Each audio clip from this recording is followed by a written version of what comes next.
If I had thought thou couldst have died, by Charles Wolfe. From the Book of Irish Poetry, Part 1.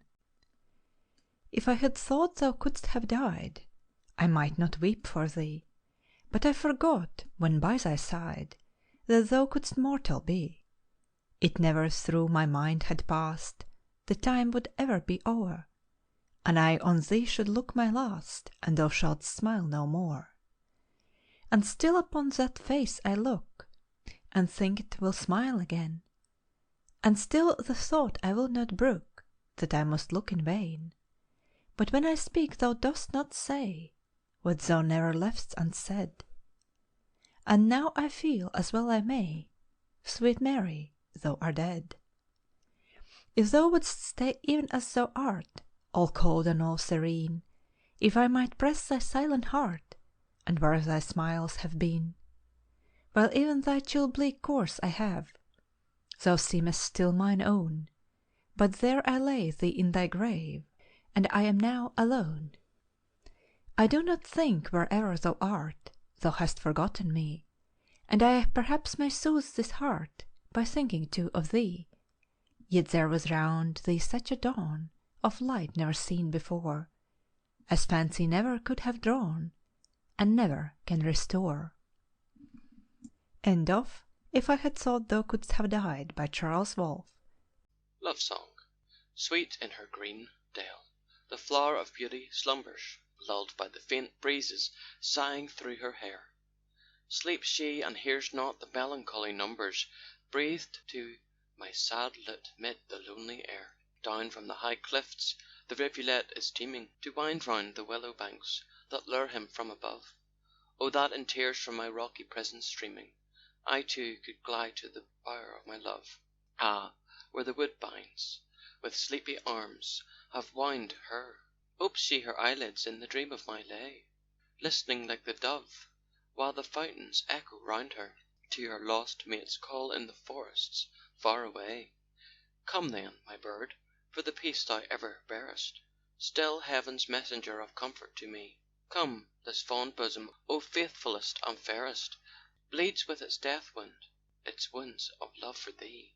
George Darley. End of Love Song. A White Rose, from the Book of Irish Poetry, Part 1. The red rose whispers of passion, and the white rose breathes of love. Oh, the red rose is a falcon, and the white rose is a dove, but I send you a cream-white rosebud with a flush on its petal tips, for the love that is purest and sweetest has a kiss of desire on the lips. End of A White Rose. Kitty Neal, from the Book of Irish Poetry, Part 1. Ah, sweet Kitty Neal, rise up from that wheel. Your neat little foot will be weary from spinning. Come trip down with me to the sycamore tree. Half the parish is there, and the dance is beginning. The sun is gone down, but the full harvest moon shines sweetly and cool in the dew-whitened valley, while all the air rings with the soft loving things each little bird sings in the green shaded alley. With a blush and a smile, Kitty rose up the while, her eyes in the glass, as she bound her hair glancing. 'Tis hard to refuse when a young lover sues, so she couldn't but choose to go off to the dancing. And now on the green the glad groups are seen, each gay-hearted lad with the lass of his choosing. And Pat, without fail, leads out sweet Kitty Neal. Somehow when he asked, she ne'er thought of refusing. Now Felix McGee puts his pipes to his knee, and with flourish so free sets each couple in motion. With a cheer and a bound the lads patter the ground, the maids move around just like swans on the ocean. Cheeks bright as the rose, feet light as the does, now coyly retiring, now boldly advancing. Search the world all round, from the sky to the ground, no such sight can be found as an Irish lass dancing. Sweet Kate, who could view your bright eyes of deep blue, beaming humidly through their dark lashes so mildly, your fair turned arm, heaving breast rounded form, nor feel his warm heart and his pulses throb wildly? Young Pat feels his heart, as he gazes, depart, subdued by the smart of such painful yet sweet love. The sight leaves his eyes, as he says with a sigh, Dance light, for my heart, it lies under your feet, love. End of Kitty Neal. Kathleen O'Moore, from the Book of Irish Poetry, Part 1. My love, still I think that I see her once more, but alas, she has left me her loss to deplore. My own little Kathleen, my poor little Kathleen, my Kathleen O'Moore. Her hair glossy black, her eyes were dark blue, her color still changing, her smiles ever new. So pretty was Kathleen, my sweet little Kathleen, my Kathleen O'Moore. She milked the dun cow that ne'er offered to stir, though wicked to all, it was gentle to her. So kind was my Kathleen, my poor little Kathleen, my Kathleen O'Moore. She sat at the door one cold afternoon to hear the wind blow and to gaze on the moon. So pensive was Kathleen, my poor little Kathleen, my Kathleen O'Moore. Cold was the night breeze that sighed round her bower, it chilled my poor Kathleen, she drooped from that hour, and I lost my poor Kathleen, my own little Kathleen, my Kathleen O'Moore. The bird of all birds that I love the best is the robin that in the churchyard builds his nest. For he seems to watch Kathleen, hops lightly o'er Kathleen, my Kathleen O'Moore. End of Kathleen O'Moore. The Boatman of Kinsale, from the Book of Irish Poetry, Part 1. His kiss is sweet, his word is kind, his love is rich to me. I could not in a palace find a truer love than he. The eagle shelters not his nest from hurricane and hail, more bravely than he guards my breast, the boatman of Kinsale. The wind that round the fast net sweeps is not a whit more pure. The goat that knocked down Shay he leaps has not a foot more sure. No firmer hand, no freer eye, ere faced an autumn gale. De Courcy's heart is not so high, the boatman of Kinsale. The brawling squires may heed him not, the dainty strangers sneer. But who will dare to hurt our cot when Miles O'Hay is here? His hookers in the skilly van, when seines are in the foam, but money never made the man, nor wealth a happy home. So blessed with love and liberty, while he can trim a sail, he'll trust in God and cling to me, the boatman of Kinsale. End of The Boatman of Kinsale.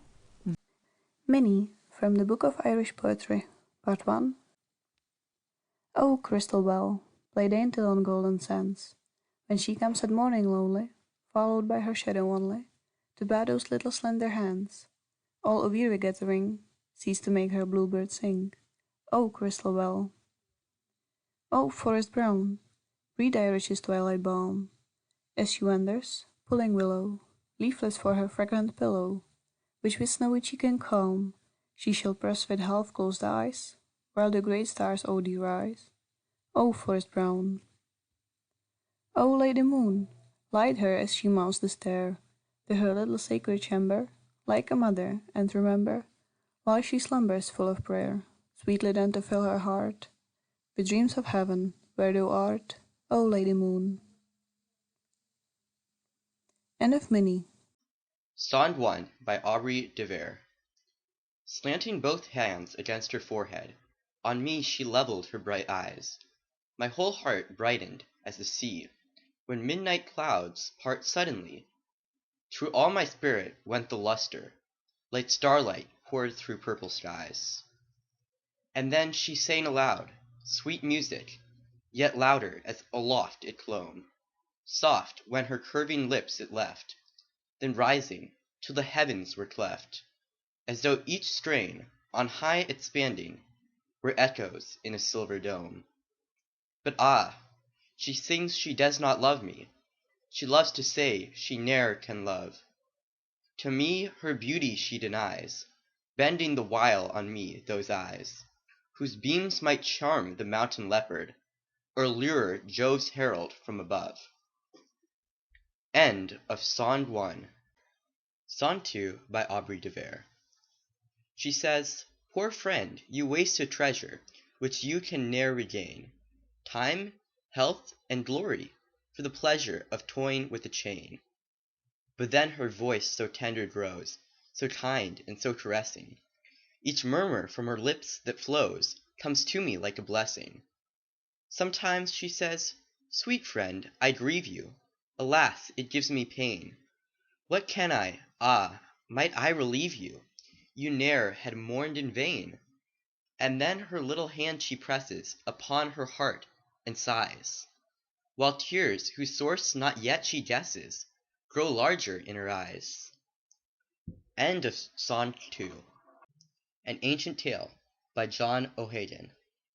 He leaned upon the garden gate. He looked, and scarce he breathed.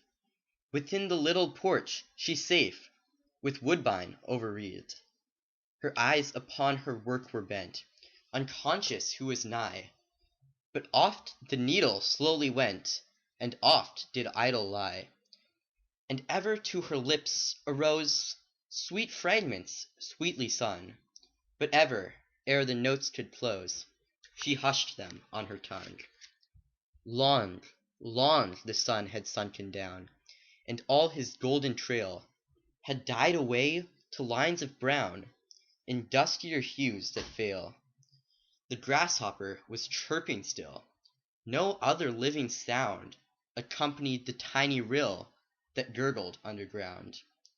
No other living sound, unless some spirit bent to hear low words of human tenderness and mingling whispers near. The stars, like pallid gems at first, deep in the liquid sky, now forth upon the darkness burst, sole kings and lights on high. For splendor, myriadfold, supreme, no rival moorlight strove, nor lovelier e'er was Hesper's beam, not more majestic Jove. But what if hearts there beat that night, that recked not at the skies, or only felt their image light in one another's eyes? And if two worlds of hidden thought and fostered passion met, which, passing human language, sought and found an utterance yet, and if they trembled as the stars that droop across the stream, the while the silent starry hours wait o'er them like a dream, and if, when came the parting time, they faltered still and clung, what is it all? An ancient rhyme, 10,000 times resung. That part of paradise which man without the portal knows, which hath been since the world began, and shall be till its close. End of An Ancient Tale